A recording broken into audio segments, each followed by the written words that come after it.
وصي عليه على كريم هاشم؟ اه طبعا. وصي عليه ده هو اللي سرق كل فيديوهاته. كريم هاشم استحملت كان نفسي في صباح بيه.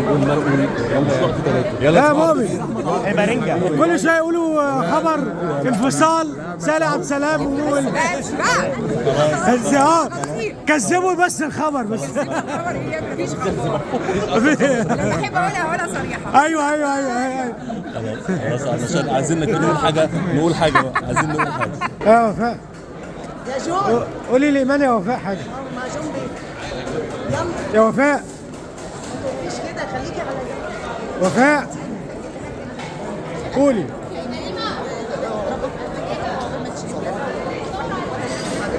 والله ميرسي كل النجوم حبايبي واخواتي الاكاديميين والنجوم وكل الناس، يعني على راسي من فوق. يا رب دايما ايامكم كلها افراح. إيمان مختار صغيره عن هي تكون ام العروسه. ما انا اتجوزت صغيره. اتجوزت 15 سنه. عقبال ما تشيلي ولادها يا رب. ميرسي يا فوق، ميرسي يا حبيبه قلبي. بس فيديو ليه بقى؟ احنا لو خلينا نقول كلمه لكل الناس. بشكرهم جدا جدا على حضورهم وقلبهم اللي كان معايا طول الوقت. حبيبي شكرا يا ابو زيد، وميرسي جدا والله. بشكركم وعلى راسي مجيكم، وكلكم بالحب طالع من قلبكم حقيقي والله. يعني ليله من اسعد الليالي القلب. تمام مختار منوره الدنيا. تسلم لي يا سيد على تعبك معايا. ميرسي يا حبيبي.